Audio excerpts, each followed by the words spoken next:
नमस्कार दोस्तों। डेमोक्रेसी के अंदर किसी भी रूलिंग पार्टी के लिए सबसे बड़ा खतरा होता है इलेक्शन, साथ में इन्फ्लेशन। 2024 के अंदर भारत के अंदर इलेक्शन होने वाले हैं। ठीक उसी समय पे भारत के अंदर फूड प्राइस का इन्फ्लेशन बहुत तेजी से बढ़ा है। ऐसी कंडीशन में भारत सरकार द्वारा कई सारे स्टेप्स लिए गए। फॉर एग्जांपल, वीट के एक्सपोर्ट के ऊपर रेस्ट्रिक्शन लगाए गए। इवन वीट को इंपोर्ट करने की बात की गई।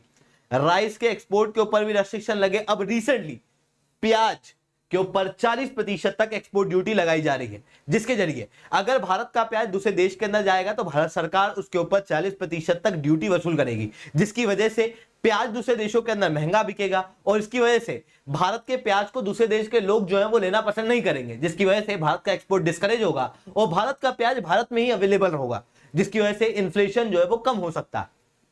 पर इस स्टेप के खिलाफ भारत के अंदर कई सारे किसान जो है वो प्रोटेस्ट पे उभर के आए हैं, खास रूप से महाराष्ट्र के अंदर। दोस्तों, तो सवाल यहां पर ये उठता है कि ऑनियन, वीट, राइस के एक्सपोर्ट के ऊपर जिस तरीके से भारत सरकार द्वारा रेस्ट्रिक्शन लगाए गए, क्या ये वर्दित है?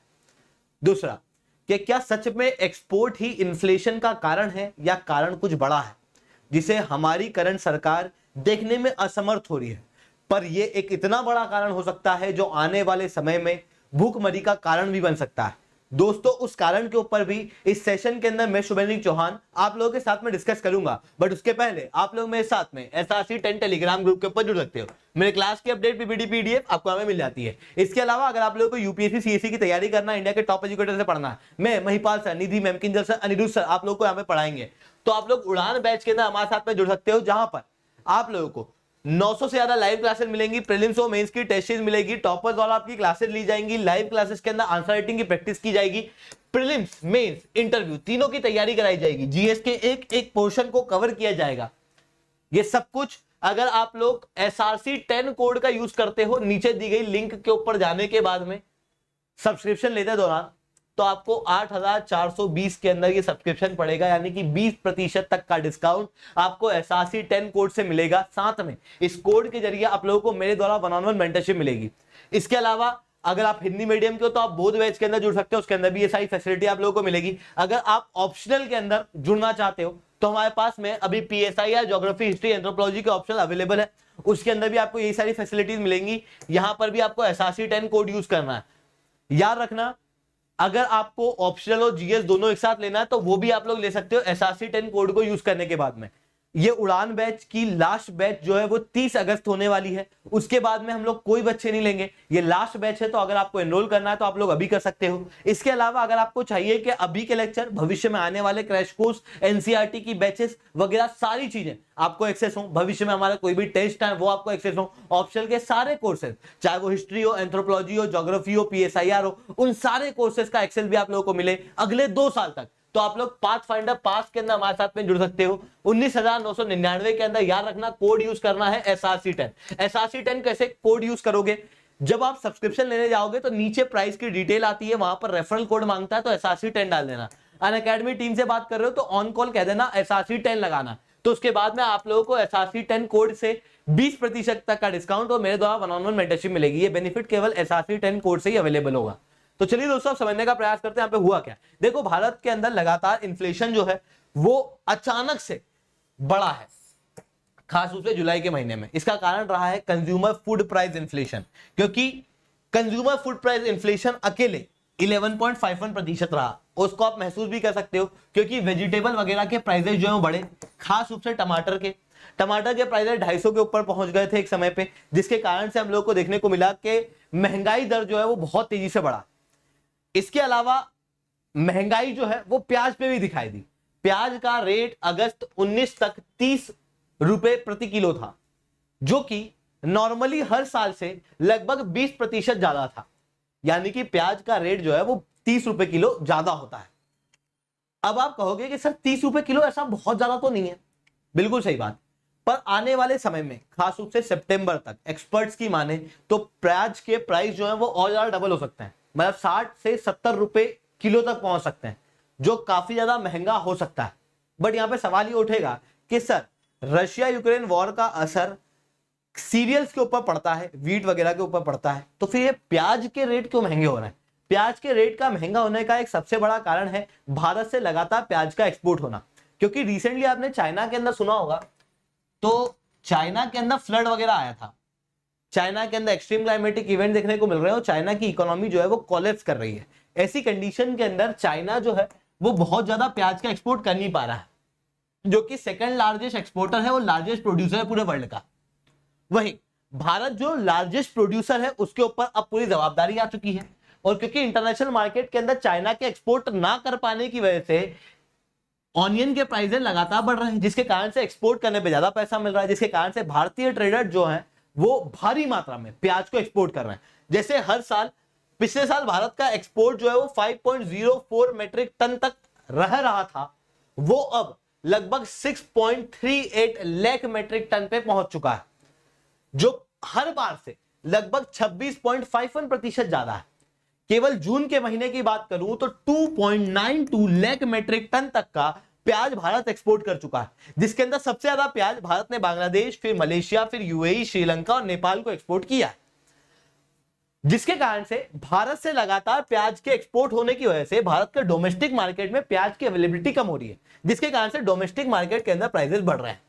वहीं दूसरी तरफ क्लाइमेट चेंज एक बहुत बड़ा कारण है, क्योंकि देखो भारत के अंदर ना प्याज जो है वो 3 अलग अलग सीजन के अंदर होता है, जिसके अंदर सबसे ज्यादा प्याज अप्रैल से जून के महीने में होता है, और अप्रैल से जून के महीने में जो प्याज होता है वो लगभग सितंबर के महीने तक चलता है।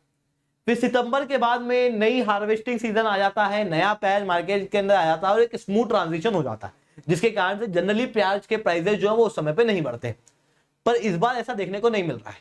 इस बार क्या हो रहा है कि आपने महसूस किया होगा, गर्मी अचानक से बढ़ी, गर्मी के मौसम में बारिश जो है वो कुछ क्षेत्रों में बहुत इंटेंसिटी से हुई, पर बड़े भारत के रूप में आप देखो तो कई सारे क्षेत्रों के अंदर बारिश जो है वो सही समय पे नहीं हुई भी तो बहुत ज्यादा हो गई, किसी क्षेत्र में हुई तो बहुत कम हो गई, जिसके कारण से प्याज की जो फसल है वो हुई तो सही, पर प्याज जो है वो अच्छी क्वालिटी का नहीं हुआ, जिसके कारण से भारत का प्याज जो है वो जल्दी सड़ रहा है। सितंबर तक आते आते एक बड़ा प्याज जो है वो सड़ चुका होगा, जिसके कारण से प्याज की शॉर्टेज सितंबर तक देखने को मिलेगी। इसी कारण से मैं कह रहा हूं कि सितंबर तक माना जा रहा है कि प्याज के प्राइस आज के मुकाबले लगभग डबल हो जाएंगे, जिसके कारण से प्याज के इन बढ़ते दामों को कंट्रोल करना जरूरी था। इस कारण से भारत सरकार ने रिसेंटली स्टेप लिया कि एक्सपोर्ट के ऊपर रेस्ट्रिक्शन लगाओ। रेस्ट्रिक्शन अब एक्सपोर्ट के ऊपर लगेगा तो उसकी वजह से क्या होगा कि भारत का प्याज डोमेस्टिकली अवेलेबल होगा, और डोमेस्टिकली अवेलेबल होगा तो सस्ते में बिकेगा, लोगों को सस्ते में प्याज मिल जाएगा। पर इसकी वजह से दिक्कत किसको होगी? किसान को, क्योंकि किसान का प्याज जो है वो सस्ते में बिकेगा, उसको प्रॉफिट कम होगा। भारत सरकार ने इसके लिए भी जुगाड़ करी। भारत सरकार ने कहा कि किसान से प्याज डायरेक्टली हम लोग प्रोक्योर करेंगे और सब्सिडाइज रेट में लगभग 25 रुपए प्रति किलो से लोगों को अवेलेबल कराएंगे, ताकि किसान का भी नुकसान ना हो और लोगों का भी नुकसान ना हो, लोगों को सस्ते में प्याज भी मिल जाए और किसान को भी अच्छा रेट मिल जाए मार्केट। ये भारत सरकार ने यहां पर करने का प्रयास किया, और वही चीज आप यहां पर देख भी सकते हो कि अभी तक 3 लाख मेट्रिक टन तक का प्रोक्योरमेंट था, भारत सरकार लगभग 5 लाख मेट्रिक टन तक का प्रोक्योरमेंट जो है बढ़ाना चाहती है प्याज के केस में। इसी तरीके से भारत सरकार ने टमाटर के रेट भी कम किए हैं। जैसे जून जुलाई के अंदर आप लोगों ने देखा होगा तो टमाटर के रेट 200-250 पहुंच गए थे, अभी आप देख सकते हो कि 100 से नीचे आ चुके हैं, क्योंकि भारत सरकार ने टमाटर जो है वो सब्सिडाइज रेट के अंदर लोगों को अवेलेबल कराया है। ठीक उसी तरीके से प्याज के अंदर भी स्टेप जो है भारत सरकार द्वारा लिए जा रहे हैं। दोस्तों, अभी तक के डिस्कशन से आप लोगों को लग रहा होगा कि भारत सरकार ने जो स्टेप उठाया वो बिल्कुल सही है, क्योंकि भारत के अंदर इन्फ्लेशन बढ़ रहा था, लोगों को फूड अवेलेबल कराना था, इस कारण से भारत सरकार ने एक्सपोर्ट के ऊपर रेस्ट्रिक्शन लगा दिए। बट लॉन्ग टर्म के अंदर क्या सच में यह स्टेप सफिशिएंट है, या फिर भारत सरकार को कुछ और अल्टरनेटिव ढूंढने होंगे? ऐसा मैं क्यों कह रहा हूं? देखो, भारत के प्याज को ही इमेजिन करो, तो भारत के प्याज को Bharat Bangladesh, Malaysia, Sri Lanka, UAE, Saudi Arabia, Nepal, Indonesia, Qatar, Oman, Kuwait जैसे कई सारे देशों के अंदर एक्सपोर्ट करता है। भारत विश्व का सबसे बड़ा प्याज का एक्सपोर्टर है। ऐसी कंडीशन में अचानक से एक्सपोर्ट के ऊपर भारत ने प्याज के रेस्ट्रिक्शन लगा दी। इतना ही नहीं, आप खुद सोचो कि भारत सरकार द्वारा राइस के ऊपर, व्हीट के ऊपर भी इसी तरीके से रेस्ट्रिक्शन लगाए गए। अब जिन देशों के अंदर प्याज जा रहा था, व्हीट जा रहा था, राइस जा रहा था, अचानक उनको शॉक लग गया। उसके कारण से उन देशों के लिए इंडिया एक रिलायबल सप्लायर नहीं रहा। और भविष्य में वो लोग अपनी डिपेंडेंसी को भारत के ऊपर नहीं रखेंगे। इसे ऐसे भी समझे, 1990s में जब रशिया के अंदर इंटरनल इशू चल रहे थे और स्पेयर पार्ट के इशू जो है वो भारत को फेस करने को मिल रहे थे, क्योंकि भारत के अंदर 90% डिफेंस कहां से आ रहा था? रशिया से। पर रशिया उस डिफेंस को ठीक करके हमको नहीं दे पा रहा था, कुछ भी इंटरनल इशू के कारण। ऐसी कंडीशन में भारत को प्रॉब्लम फेस हुई, जिसके कारण से भारत को लगा कि यार रिलायबिलिटी केवल रशिया पर रखना सही नहीं है। भारत ने रशिया से डिफेंस लेना कम कर दिया, यूएस और फ्रांस से डिफेंस लेना बढ़ा दिया। इसे ऐसे भी समझ लो कि आज के समय पे रशिया भारी मात्रा में हमको तेल दे रहा है डिस्काउंटेड रेट में, पर कल को अचानक से अगर रशिया अपने तेल के दाम बढ़ा देगा या तेल के एक्सपोर्ट के ऊपर बैन लगा देगा तो भारत अपनी रिलायबिलिटी के ऊपर को रशिया के ऊपर नहीं रखेगा। ऐसी कंडीशन में अपने तेल के पुल को और एनर्जी के पुल को डाइवर्सिफाई करना पड़ेगा। फिर सऊदी अरबिया, ईरान, इराक इन देशों से इंपोर्ट बढ़ाएंगे, रशिया से इंपोर्ट कम करेंगे, जिसके कारण से रशिया का एक्सपोर्ट कम होगा। सही कहा। इस रिलायबिलिटी को आप महसूस कर सकते हो उस समय जब इशू आपके ऊपर आया है। उसी तरीके से इसी रिलायबिलिटी के इशू को समझो दूसरे देशों के पर्सपेक्टिव से। बांग्लादेश वगैरह जो ऑनियन के लिए भारत के ऊपर भारी मात्रा में डिपेंडेंट है, अगर ऐसी कंडीशन में भारत अपने एक्सपोर्ट के रेस्ट्रिक्शंस बढ़ाता है, अचानक से पॉलिसीज के अंदर चेंज करता है, तो भारत की रिलायबिलिटी इंटरनेशनल मार्केट के अंदर कम होगी। और जब इंटरनेशनल मार्केट के अंदर भारत की रिलायबिलिटी कम होगी तो आने वाले समय में जब भारत ज्यादा एक्सपोर्ट करना चाहेगा तो दूसरे देश अपने इंपोर्ट के पुल को डाइवर्सिफाई करने की कोशिश करेंगे और दूसरी जगह से इंपोर्ट करेंगे, जिसके कारण से भारत का एक्सपोर्ट जो है वो कम होता हुआ दिखाई देगा, जिसकी वजह से करंट अकाउंट डेफिसिट वगैरह के इशू भी आते हुए दिखाई देंगे। इवन प्रॉब्लम केवल इतनी ही नहीं है, एक्सपोर्ट का रेस्ट्रिक्शन लगाना एक शॉर्ट टर्म प्लान है। हकीकत में भारत के अंदर टमाटो, पोटैटो, ऑनियन या फूड प्राइस के इन्फ्लेशन के बढ़ने का एक बहुत बड़ा कारण है क्लाइमेट चेंज। अचानक से एक्सट्रीम क्लाइमेटिक इवेंट देखने को मिल रहे हैं, जिसके कारण से सब्जियों के अंदर कीड़े पड़ रहे हैं, सब्जियां खराब हो रही हैं, जिसकी वजह से शॉर्टेज देखने को मिल रही है और इन्फ्लेशन बढ़ रहा है। जो रूट कॉज है वो है क्लाइमेट चेंज। और हम लोग काम कहां कर रहे हैं? एक्सपोर्ट के ऊपर रेस्ट्रिक्शन लगाकर डोमेस्टिकली उस प्रोडक्ट को अवेलेबल कराने में।